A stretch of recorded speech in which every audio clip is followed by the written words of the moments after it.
So my guest today is here as a result of a comment he left on LinkedIn. I had posted an interview with the topic of servant leadership and had referred to this in the podcast I had put out. And my guest left the following comment: "That's not servant leadership."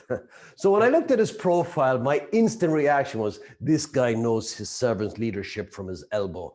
And he owns his own business and, amongst other things, trains organizations on the topic of servant leadership. So I invited him on the podcast today to discuss it. Daryl Mahon, you're very welcome. Thank you, Paul. Absolute pleasure to be here to speak with you around servant leadership. I'm happy that I came across that comment on LinkedIn myself and had an opportunity to engage with, I suppose, what is often or can be a misunderstood concept. Has a lot of social and cultural connotations, the word itself. So I did think it would be important. Maybe we could have a conversation and try and unpack that a little bit more. Okay, well, why don't we start with the basics? What is servant leadership and how does it differ from what we typically see in sales organizations today? Okay, brilliant. Great question. So I probably, first of all, it's probably important to mention that a lot of what happens in organizations is probably not leadership and could probably be construed more as management and management perspectives. But to answer your question, servant leadership specifically is a whole idea, and I suppose a bit of a philosophy and I suppose life trajectory in many certain circumstances for people. And it's about the whole idea of putting the needs of stakeholders first as the first priority. So that may be share owners, employees, customers, and the organization itself. So the leader is coming from the perspective of they're reorientating that selfish need or egotistical need towards others. And it's an ethical approach and it's a moral approach, and it's about really developing those around you to the best that you can, and then making them the experts in their positions and roles within the organization. Okay, I heard it described, I wrote this down, as the desire to serve first and put the interest of others ahead of one's own is a unique aspect of servant leadership. Is that not a little bit unrealistic? Okay, I suppose to take it as in a literal sense, I'd probably agree with you. And it does come across as a fluffy concept. And we just look at that and saying, like, what the heck is this? What are these guys on about? Organizations can't run like that. And I actually, when we take it at face value like that, I would tend to agree with you. However, if we actually get into the literature and get into servant leadership, what we're looking at there is this is not the leader holding doors open, mopping people, the floor for people, doing other people's jobs. That would be ridiculous. And it wouldn't be servant leadership. That'd be more micromanaging people. So when we're talking about needs, we're talking about other people's higher order needs, so their developmental needs, often based on, I suppose, psychological processes and their professional development needs as they pertain to their, I suppose, lifelong career trajectory. So you're putting into people and you get that back 10 times. You referred to somebody by the name of Earhart, and I'm sure that's not the aviator you're referring to. You said in an article, Earhart put forward a 7 characteristic model with a servant leadership scale to measure it. Yes. And the 7 were, and perhaps we could maybe use this as a backbone to look at examples in the real world and how we can maybe move closer to.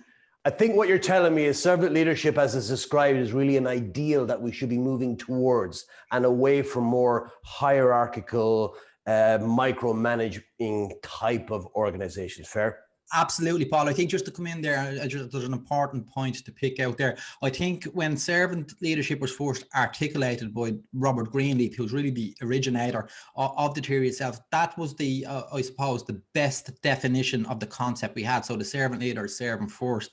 It comes with a natural feeling that one wants to serve first. Then, one goes on to leading, and so there's the whole paragraph there, definition. That is really, it's hard to actually then break that down and put that into characteristics. And I suppose, how do you operationalize that statement? And much of the research over the last 30 years or so has been looking at like Earhart's, and there's probably about 20 different models of servant leadership with 100 characteristics. But I suppose what I'm saying is the list is not exhaustive. Once you have the core elements of servant leadership, such as I wrote in that article about the idea of servant first, it doesn't really matter which ones you use. And in that sense, it can be, I suppose, utilized to a wider audience as well. So there is a lot of different models and scales out there, but we are getting much clearer on what it is now in research. And you see, therein lies one of the problems, Daryl, is as soon as you say there's so many different models and characteristics, we lose people straight away. We need to simplify this. So maybe if we take these, and I just thought these were simple to understand, and we could use these as a backbone. First one was forming relationships with subordinates, empowering subordinates, helping subordinates grow and succeed, behaving ethically, putting subordinates first, having conceptual skills, creating value for those outside the organization. Now, when I looked at these, and I'll be straight, I didn't go into these in a lot of detail, but what jumped out at me, two things. One was the language, subordinates. I've always had a problem with that language, because that in itself seems to me to be undermine the whole concept of servant leadership as I understand it. Okay. The second one is having conceptual skills. How do you define that? Conceptual in itself would seem to suggest that it's something that is ethereal in nature. But let's take it one by one. Forming relationships with, use your words, stakeholders, those who work with us. Yes. And why is that, do you think, on the list for servant leadership? One would have thought that was pretty self-evident. Okay. All right, I suppose Earhart's scale wouldn't be I've actually put my own scale kind of together now. But just to say that I just really want to reiterate the importance of this, that there is a lot of different characteristics, but although they may be used to operationalize servant leadership itself, there really needs to be the core philosophy of servant leadership, which is the outward orientation towards others, the needs of others as the first priority, the higher order needs, and then building one-to-one relationships. So building one-to-one relationships is a key aspect of servant leadership. And that's done for a number of reasons. I suppose, first of all, we probably all had cold, standoffish leaders. There may have been managers before, and what that can do to an organization. How do you identify the needs of those people you're working with if you're not building a relationship? So servant leadership is about prioritizing one-to-one relationships and communicating with those people in order to find out their needs, their interests, their desires, and what it is they, I suppose, bring to the organization and where it is they want to go. So without relationships, servant leadership can't happen. Yeah. Well, is that what we would have called in the old days of getting out from behind your desk and walking the floor and talking to people? I think it is, but I think it also goes a little bit beyond that. Just to say that a lot of the stuff that's in servant leadership will be seen in other leadership models. The really one difference between servant leadership and all the other leadership approaches is that the leader moves their focus from the organizational goals. Now, this bit may be a little bit difficult for some people to kind of grasp after, not necessarily grasp, but actually say, well, why would you do that? So the leader's ability to move their focus from the organization to the employee. So I suppose if you look at transformational leadership, if we can use that for an example, it's really similar to servant leadership. However, the difference there is that transformational leaders are looking to align their employees' intentions with the goals of the organization. Servant leadership is actually looking to serve the needs of the employees first. However, indirectly, then all the organizational outcomes. Yeah, because as I hear you say that, what I'm thinking is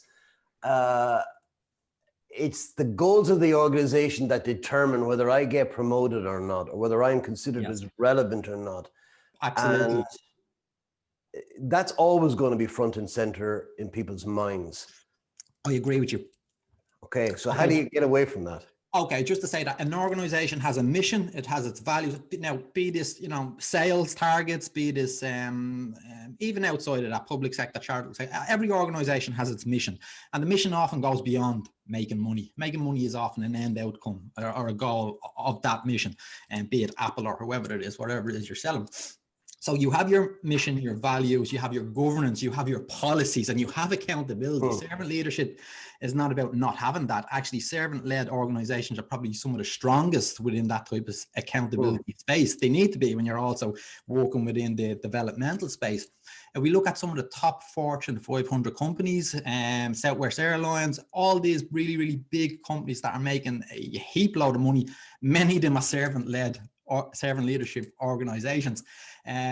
These type of companies don't do that at the expense of finance. So I guess so what the research tells us, if I can go into that for a moment, is that so servant leadership indirectly affects organizational outcomes. So instead of focusing on them exclusively at the expense of the employee, by focusing on the employee, indirectly all these outcomes happen. So just to take the last 2 or 3 meta-analysis that have come out, I don't want to get too technical, and I'm not sure about people's research, but meta-analysis brings together lots of different studies and pulls them in together to look at overall outcomes. It gives us a much more clear picture of what's happening with something, in this case, leadership. And the last couple of meta-analysis tell us this, and I've actually written out a list. Servant leadership is associated with organizational commitment, work engagement, employee performance, organizational citizenship behavior, which is the extent that a person will do extra work beyond that they're contracted for, turnover intention, burnout, employee organizational fit, customer service, trust, creativity and innovation, and service climate culture, in addition to profit as well. So these are really all the metrics that somebody may, I suppose, evaluate their organization against. And if we're having all these outcomes, and I suppose put it into comparison, the main competitors, if you will, to servant leadership would probably be transformational and authentic leadership. And servant leadership, based on the last 3 meta-analysis, shows that it has predictive validity by about 12% over these other leadership approaches. So what that's basically saying is that it predicts these outcomes a little bit more than the other leadership approaches. So it's really how is it different from authentic leadership? That's again the first priority, the service first. It's the absolute differentiating factor between servant leadership and any other leadership. So an authentic leader might say, I don't give a shit about what your goals are. My goals are this, and you either get with the program or move somewhere else. That's Absolutely. been authentic. It is being authentic, but look what's happening then to the staff team. I got it. You won't have a staff team for much longer. So if your organization, and you see this with autocratic leaders and bad leaders and managers, is that turnover is really high. HR are constantly looking for employees. Employees do not identify with the organization. Work engagement, and that when I say work engagement, I mean that there's a sense, emotional connection to the work that's characterized by vigor, energy, and positive feelings. These are people who are the exact opposite of those that are turning up just to get the paycheck at the end of the week. When you have employees like that, you have superior. Right, so let's test this. I have an organization, and I'm in the tech space where it's a booming sector, and it can be very hard to find employees with the right, certainly in this country, with language skills. They're selling into across Europe, and so they're in demand. So my best employees are being targeted by everybody else. So that's on one side. On the other side, then I've got these young people coming out of college expecting that they're going to be promoted within 6 months. Yes. And that they don't stay in a job longer than they don't stay long enough to master anything. And their expectations, I won't get into why their expectations are unrealistic, but for a lot of them, they're unrealistic. Yes. That's and that's my dilemma. I've got these people who still have snot on their sleeve, and their expectations are, I want this promotion, I want this, I want that. And your job is to give it to me, or else I'm off. Okay. And the problem is they typically can go because there's demand elsewhere. Yeah. What would a servant leader do in that scenario? Because I know what I would do, but just one of the reasons why I'm not a manager in an organization. I don't have the temperament nor the skills for that situation. And I'm putting my hands up. Can't do it. Look, self-awareness there, and self-awareness is one of the core attributes of servant leadership as well. Oh, okay, that's a great question. Okay, so I suppose there's a couple of layers that I can unpack there. I guess, first of all, the servant leadership, although they're serving others' needs, they're also accountable to the wider stakeholders. So that's the organization, the communities, and indeed the shareholders or the board of management. And if you're constantly, I suppose, giving away, a way to describe it, well, then you're not really being accountable in that space. And therefore, you're maybe not practicing ethically. So it's not about just throwing things at people. But what a servant leader would do in that situation is help develop those individuals and offer them opportunities maybe to take on different roles where they're going to get more responsibility. They coach them, they mentor them, and they'll even, pay for educational opportunities if the funding is there. But then this is what we're back to. It's about serving that higher order developmental needs. So it's not, do this, do that, open this door. That's not what it is at all, but it's about serving those. So we serve those people, we help develop them, and we lift them up, and then they can be actually in a position there to go for promotions, etc. So it's about developing that person in that space, but also while having that accountability there as well. No, look, I'm being somewhat I'm exaggerating for effect, probably, because I do know, and I've worked with a lot of people like this, and what I love is their enthusiasm and so maybe their expectations in terms of timeframes are unrealistic, but what's really good about it is that desire to grow, take on new responsibilities, etc. And I guess one of the roles of the leader is to set those expectations and to map that out. And I certainly know that's one really good difference I see in organizations today that didn't exist. That's it. You can see it there. And I guess if we look at maybe someone who's not necessarily not a servant leadership, but let's look at the opposite end of the spectrum where, it's autocratic. It's come in, do your job, no interest in what you want and where you want to go. That is what is going to make that employee leave. Not that they're not getting the promotion, but that there's no interest in actually helping them get the promotion. All we need to do is to find some way of filtering out the hypersensitive snowflakes from those people, and then it would be a perfect world. Now, by the way, on a serious note, if I were to go into an organization tomorrow and just kind of be a fly on the wall, and that organization was strong on servant leadership, how would I notice? What would I see? Well, okay, great. That's a really, really good question. So that's really unpacking it and operationalizing it and really kind of making it concrete. So what would you see? You would see in most likely an organization where employees are happy. They're not going around with a face on them, so to speak. They're happy, they're engaged with their work. They're being developed to be the absolute expert in the roles that they're in, but they're also being developed then along with that to actually work towards whatever it is their career goals are actually entailing. So that the servant leader will support that. They'll have structures and policies and educational opportunities and all the rest of the stuff there that can actually support that going forward. You will see an organization that is committed to maybe the community or environment that it is embedded in. I suppose I'd say much like the concept, but maybe not in some cases, but much like the concept of corporate social responsibility, where these big organizations, are talking about being responsible to the communities where they're embedded, to maybe help the community, or I suppose at the very least, not cause any further harm. And whether that's being rolled out in the way it could is I suppose is questionable.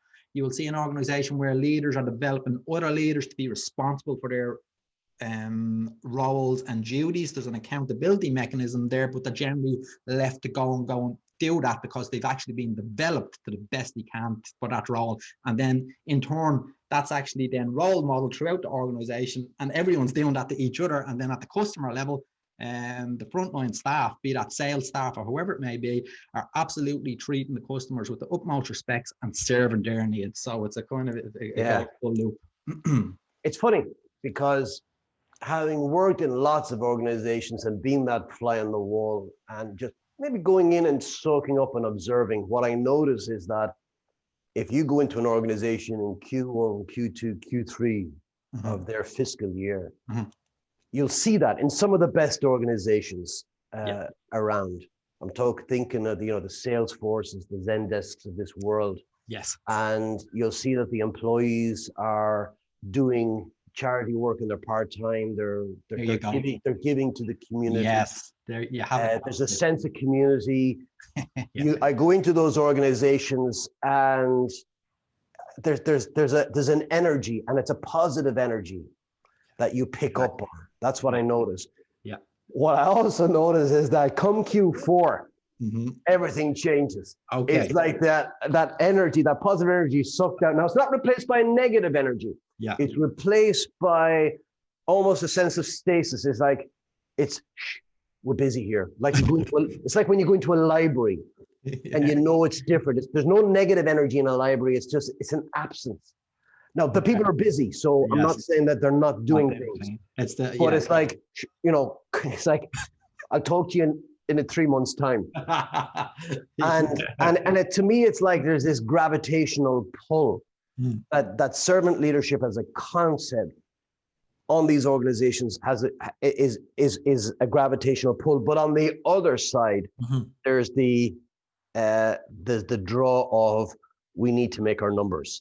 It's the practical pull.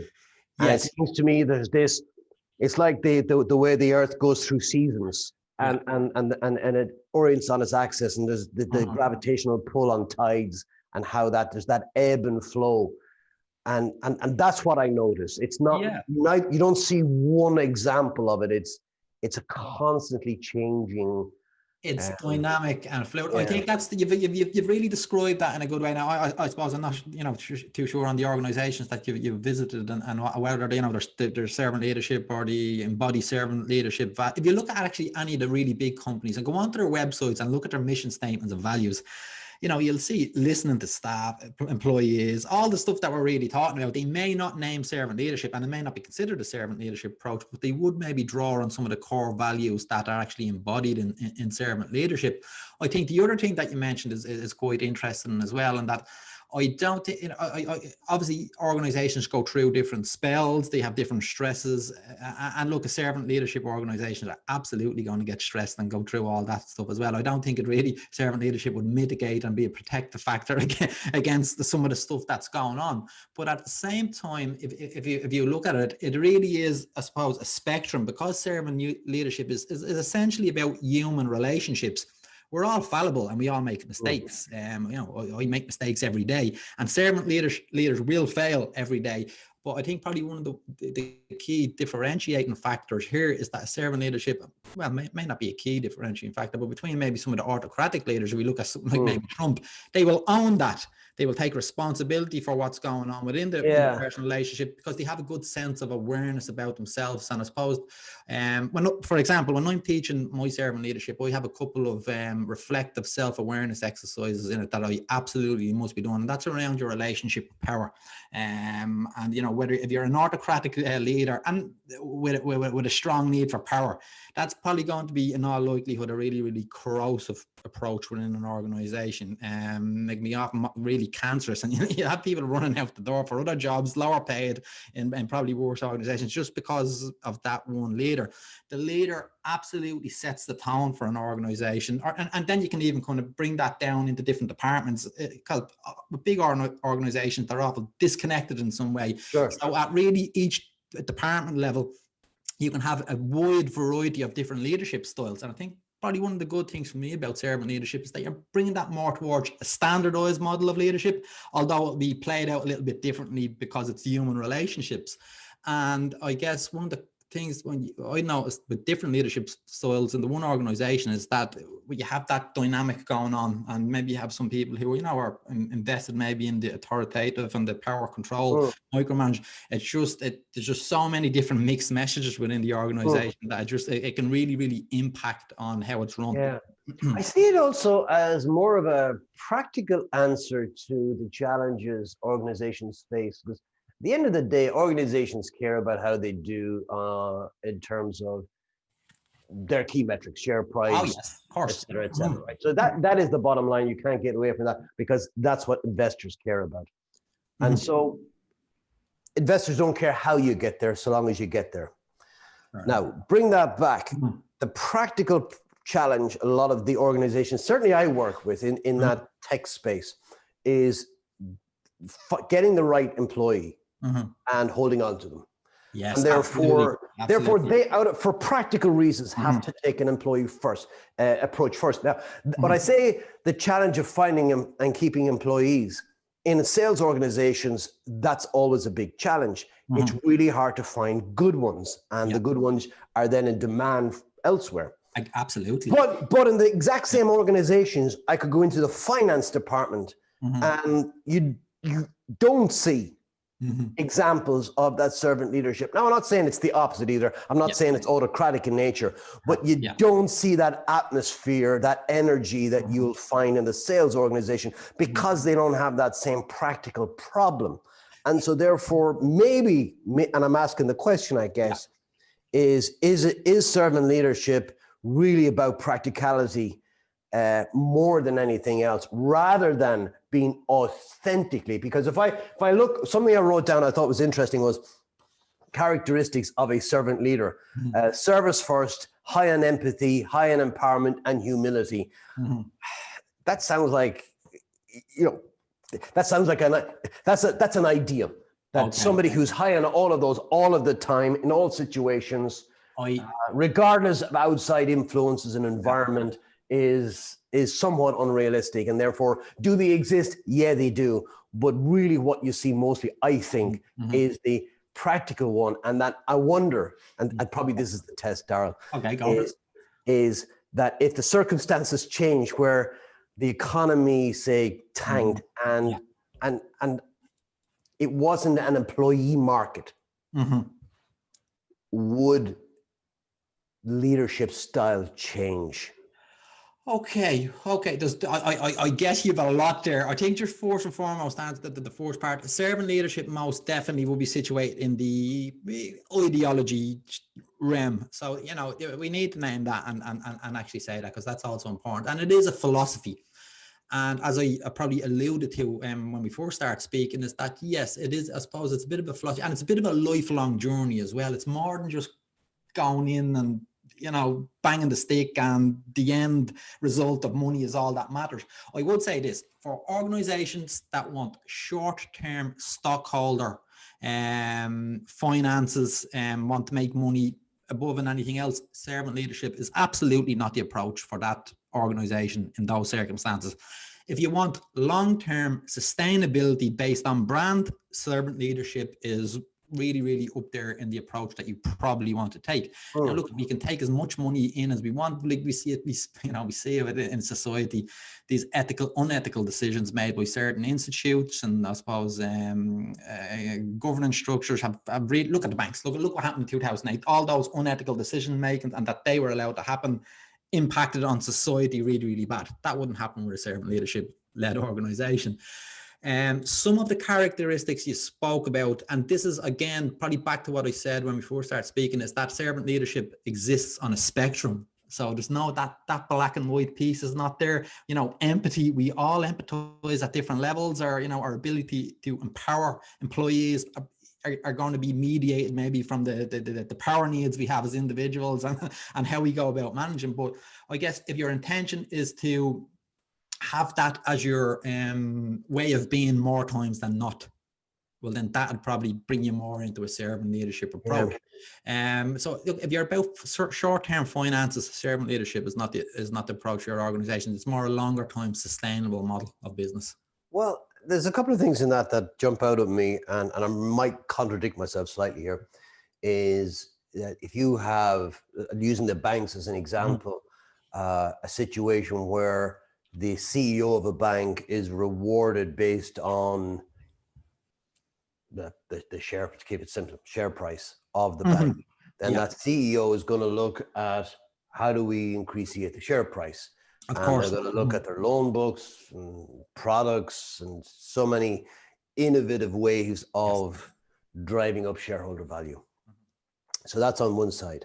And on the other side, you have typically employees in banks don't tend to move around. There's a security that comes with that lifelong role at a bank. Absolutely. That's very different to the sales organizations we speak about. There's another factor as well, which I wonder if it plays in. I saw a program, I'm sure you can find it on YouTube. I think it was Tomorrow's World. It was a BBC program.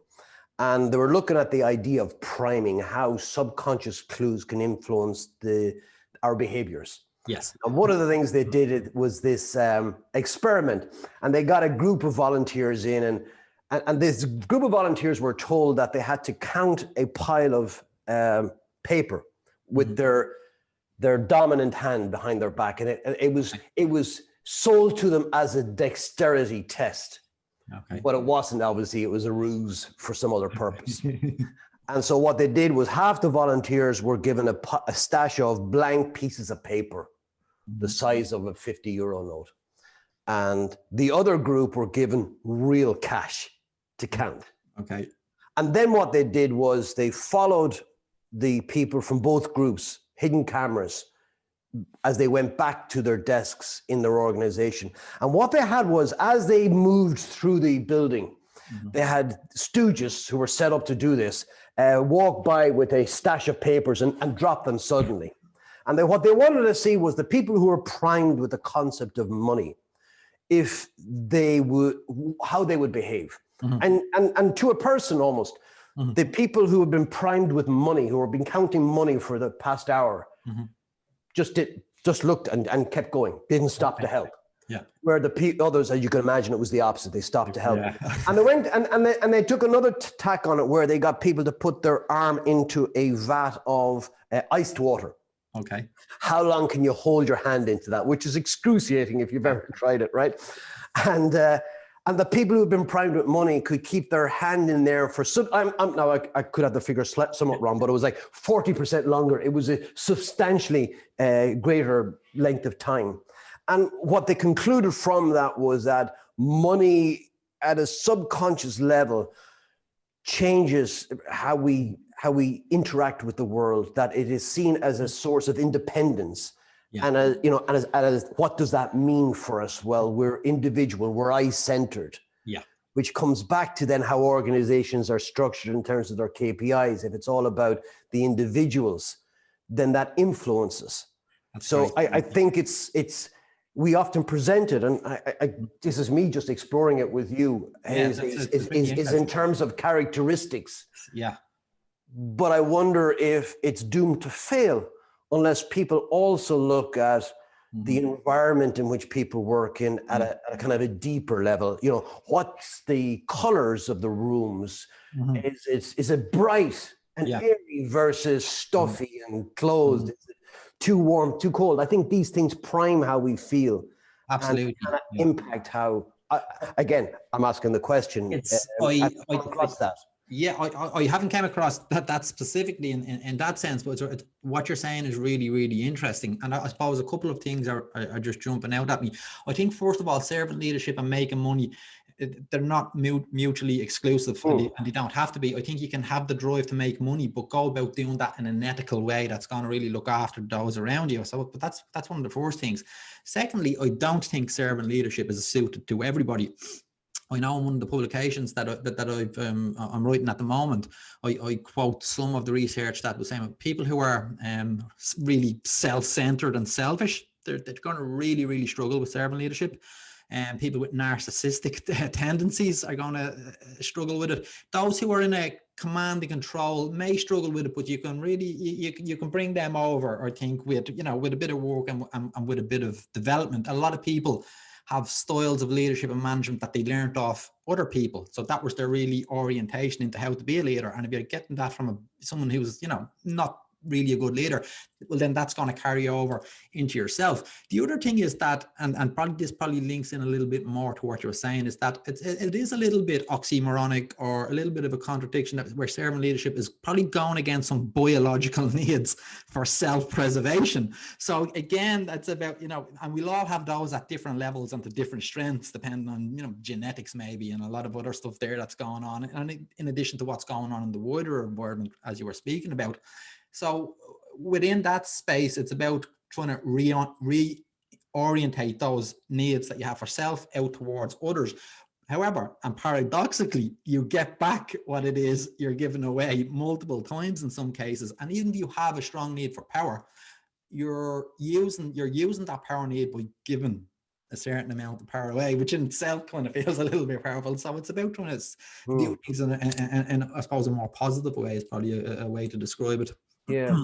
And one, again, coming back to the practical nature of it, if servant leadership, we can create an environment in which it's encouraged, but really if we want people to be truly have that characteristic and to be, oriented that way before you even get to the organizational level, it starts with parents putting their kids first. Yes. Not themselves first. And sometimes people mistake that. They'll give toys and gifts to their kids thinking that they're doing it for their children, but they're not. They're doing it to assuage their own guilt, right? They're doing it for themselves. But also schools, teachers, in terms of putting their students first. And I know any teacher, if they were listening to this, would be highly offended by me even suggesting that they don't put their students first. But some do, and they're always the best teachers. And you think back to school, it's easy to pick them out because you know they had the pupil's interest at heart. And then you can pick the others who were doing it just because it was a job. Absolutely, and what you're talking, I guess what you're talking about there is I suppose the motivation on the part of the person, but also that it's done through relationships. And ultimately, all this is based on relationships. You mentioned a good analogy there with parents. I have one that I often use when I'm describing servant leadership. I'll tell you. So let's think of servant leadership and the organization as a house. The house is the organization. The parents are the leaders, and the children are the employees. And the parents may set the vision for children. So, the vision and the mission. So they have some idea of where they want the children to go. Children may not always agree with that. And so it's the parents, and if you're doing the opposite to what you described, you're tending to their needs.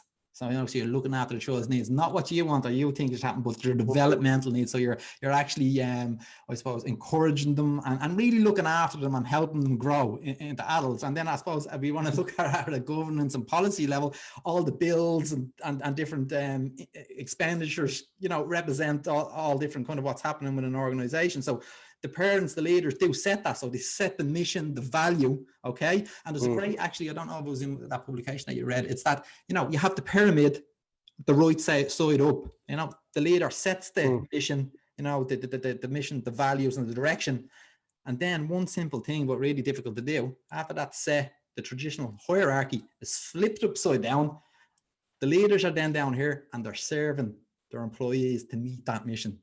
And that then goes all the way down to the customer level.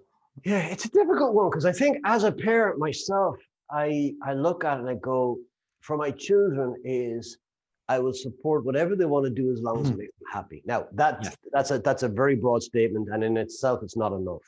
I also then will look at what they're doing, and if I feel it's going to be detrimental to them, we'll have a conversation. Absolutely.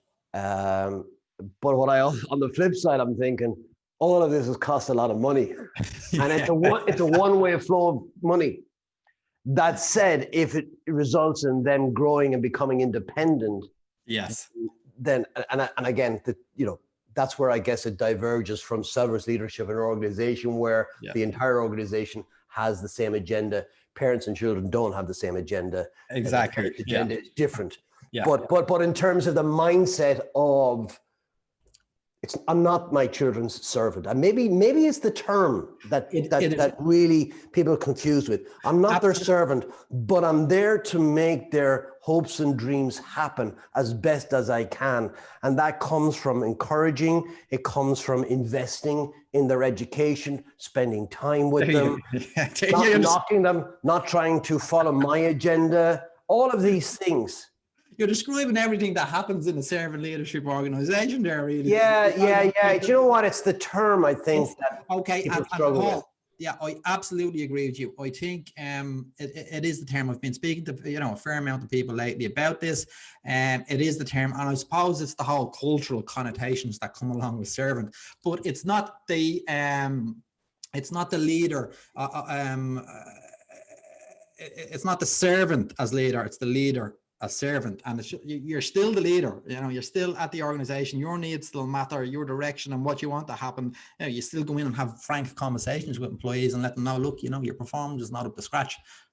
how can we, but instead of getting a stick out and whipping them, the first part of the call is, how can we help support you? What is it you need from us to help you develop and, I suppose, turn this performance around? So that's really, so the whole idea of servant, it brings up, it conjures up certain images that we, I suppose, culturally and historically have been there. So, but at the other side of that, and I suppose, you may disagree, and that's okay as well. All leaders' jobs are to serve others. And when I say serve others, I mean, I don't mean make you a cup of tea. Again, it's not absolutely. I actually shared, I don't know if you came across it on LinkedIn yesterday, Arnold Schwarzenegger's speech. It was about Trump. I've seen it. It's good. And he's absolutely, I had goose pimples listening to it. It is about putting those needs of all those around you first. If you're going in your own needs first, all this other stuff, the good stuff that leadership actually results in is going to be destroyed. It's just so corrosive. And a lot of people are doing servant leadership to a large extent. But I'd say to them, you're a servant leader, and no, I'm not, because there's still a level of, I'm the leader, I'm in charge, and it's about me, even though they may be doing some of the, the good characteristics with it. So it's just about helping shift that over a little bit more. We describe servant leadership as the mode, the mindset, and the motivation. So the motivation is serving others' needs. The mindset is a reorientation of your own needs towards others, and the mode is that's based on one-to-one relationship. I wonder if in sales organizations, I see more examples. Now, I know when I say that, I'm exposed to sales organizations more than anything else in terms of companies. So it's that department, the sales department, I would see a lot more. However, I've worked in large organizations in other departments. So I have that broader experience. And I think what's different in sales is that to be good in sales, let me reverse that. You cannot be successful in sales without a servant mindset in the way you use servant, right? Okay. For a customer, you have to put yourself, what is it they need? What is it they want? How do I serve that up in a way that they can consume it and feel comfortable in an environment that's conducive to working together, right? So people who are good at it get that.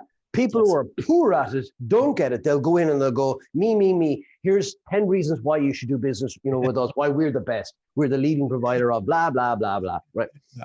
But people who get it, and therefore by the time those reps bubble up to become managers and leaders in their organization, they already get the whole concept of achieving through influencing. Yes, there you go. Right, and services, it comes with that, right? Yes. And therefore, they look at their employees as a conduit to meeting their own goals. And they say, I cannot meet my own goals unless these individuals in this team are successful individually and as a team. Yes. And how do I achieve that? So they're also problem solvers. And they say, okay, these individuals, they're all individuals. They all have their own needs. And so it really is a sales mindset. When I say sales mindset, it's not the typical, the stereotypical sales that people would understand, but as we would in the world that understands sales as something that is there to achieve a mutually agreed upon set of outcomes. Yes. That's what service leadership is. It's just what they do with customers put into the context of an internal engagement. Yes, that sounds good. It's a good analogy. I just want to pick up on something you spoke about. You talk about problem solving, and it was to link that back to the characteristics. That'd be like conceptualizing. So the whole idea of conceptualizing is about being able to actually see what's going on in the organization, what has gone before and what's to come after, and being able to conceptualize that and put it into words to the rest of the staff and to the benefit of the organization. I want to use two examples of servant leadership that you might find interesting, and they might be probably a little bit out there at the really high end of the spectrum, but I actually think they're really good. They come from have you come across Ken Blanchard? He's a big, I know the name. He's the who moved my cheese, what was it?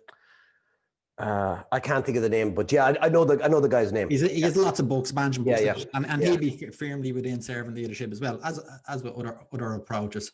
But one of his paper he talks about in a servant leadership organization. So there's two examples. The first one was he gives an example of a guy comes into I think it was like a pharmacy or a big store that sells perfume.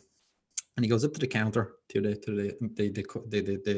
girl that was the customer service and asked for a bottle of perfume. They hadn't got it in the shop, but instead of sending him off on his way, what the girl behind the counter done was this. He says, "Look, we don't have it in stock at the moment. However, I can go and get it for you in another shop, and I'll charge you the same amount." So off she went, bought the perfume in another shop, brought it back, wrapped it, and charged them what she had paid for it in the other shop. Like, you can't, for branding purposes, you just can't beat something like that. Now, obviously, it's not, you wouldn't be able to do that if there's a queue down the road. But for branding purposes and for customer loyalty to come back to you, you just can't beat something like that. Let's look at like what's happening with Air at the moment. The amount of customers they have leaked. I left them 3 years ago because of they treat their customers absolutely shocking. The exodus, hundreds, thousands of customers gone. That's money gone, all because they wanted to save on maybe a few pence from outsourcing their communications or whatever the case was. The second example is in a big store in America where the management decided, look, we believe that people are basically good. Okay, if someone comes into the store after buying something and wants to exchange it and they've lost the receipts, we're going to exchange it anyway. Their belief is that 99.9% of people are good, have good intentions, and they're not in stealing from them. Okay, so instead of the minority that may actually do that and go in and try and steal stuff and make money back, we want to hold on to our customers that are actually have bought stuff but want to exchange it. By not exchanging it, our rationale is that we more than likely lose them. Now, both those examples are on the extreme side, but it does speak to and demonstrate a servant leadership approach and how that builds customer loyalty and brands. And I'm using that to compare against something like Air. Yeah, it's a hard one to get right because people will take the piss then as well. Because I've seen that you mentioned that here. My brother lives in the States, and he's so many examples. He says you go into Costco. He said he was standing there at the service desk. Somebody brought in a half-eaten turkey after Thanksgiving and said they didn't really enjoy it, and they got their money back. Like, they just don't. Because here's the thing: Costco just shit on their suppliers. Yeah, and they throw it back to the suppliers. Costco didn't lose any money on that. Okay, and there is that. At some point, and you'll see people who take a dress, wear it to a somewhere they're going, and then take it back the next day. Oh, I didn't like it, and that's taking the piss then. But yeah, I'd agree. I think it is about balance, and again, we're doing this. I know we're digressing a little bit as well, but keeping in mind the state. I suppose you're making these decisions not just based on that but based on the whole organization as a whole and their needs, and of course finances and all the rest of that stuff. So the decisions made in those type of instances are made on behalf of the organization as a whole. And look, if you find that when you start doing that and people do start taking the piss, and if 100 people then start looking to change, no, ethically and with your duty to shareholders, you would have. I've been trying to conceptualize and simplify it as we've gone through this. And again, I'm going to put this obviously into a sales organization context.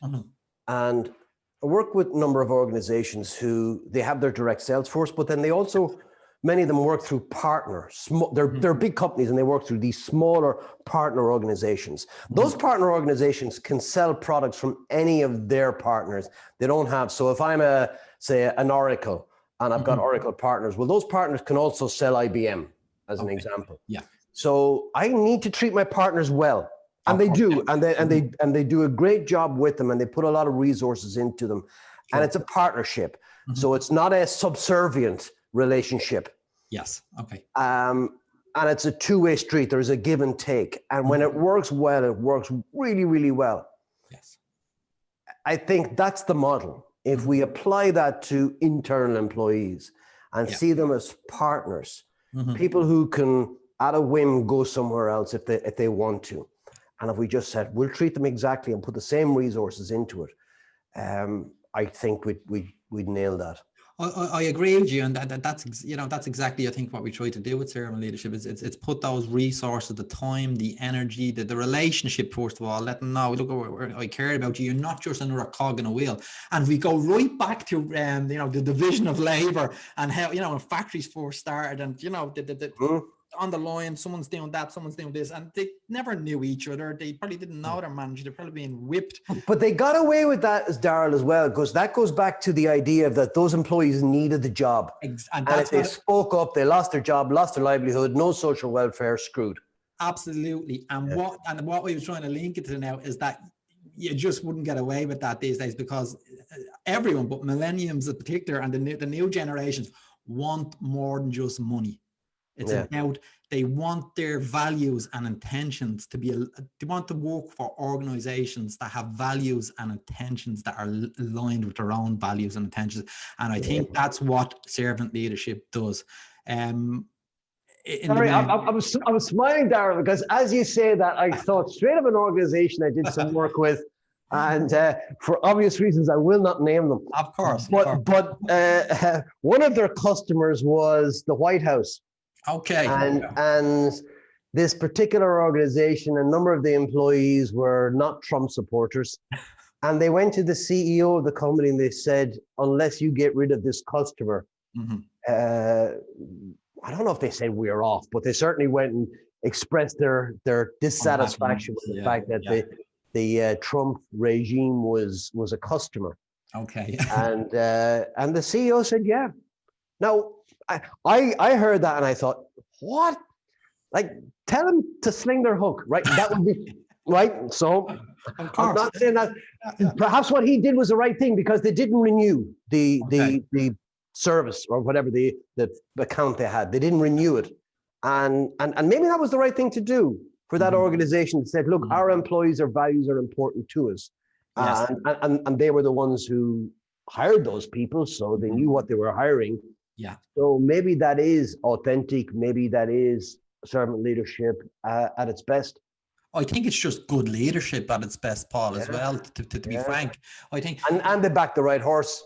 Well, there you go. Look, I think if we look out into society now, just all these older, even a lot of the old leadership approaches weren't leadership approaches anyway. They're more managerial approach. And look, as you well know, we have come into a more, I suppose, value-laden leadership approaches. So servant, transformational, leader, member, exchange, all these different approaches where, it's not about the hierarchy. It's about being ethical, doing the right thing, and living the values, walking the talk, I suppose, is something that we always hear in the leadership kind of domains, walking the talk.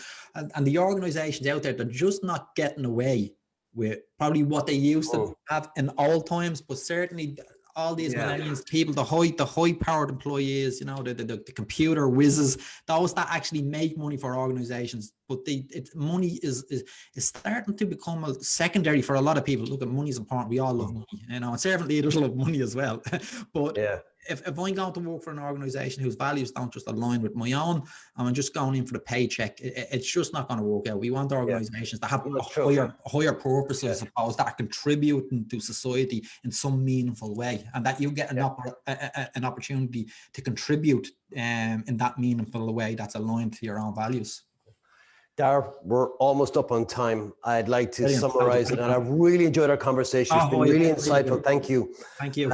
Is what I see a lot of online these days, and it's not really about leadership or management. It's more about our human characteristics. I see a lot, and maybe, by the way, it was always true. I remember as a kid being brought to church every Sunday, and you'd always see the same people dressed the same way, and they'd always go up to the top to make sure everybody saw that they were there. And because you'd know what was going on in their lives behind the scenes, and you kind of go, oh, those do not match. And you see a lot of it on social media, this virtue signaling where people, they'll put up a post saying, in the context of COVID restrictions, went for my walk today, hashtag within my 5 kilometers, or met up with an old friend, hashtag, my support bubble, or something like that. But there's an awful lot of, now it also speaks to an insecurity, but there's a lot of that. To me, servant leadership, from everything you said, is about doing the right thing when nobody's watching. Absolutely. Integrity. There you go. Doing the right thing when nobody's watching. You can't say it better than that, I don't think. I think that's a great way to maybe finish up and summarize it on doing the right thing. Daryl, thank you so much for being my guest today. Where can people get in contact with you? What's the best way? Well, I'm on LinkedIn, Daryl Mahon. I've also an Outcome Matters page on LinkedIn, and I also have a Outcome Matters page on Facebook as well. And my Perfect. I'll put a link to those in the video. Brilliant. Thank you, pal. You're a star. Thank you. Thank you very much, Daryl. Bye-bye. Take care. Bye-bye.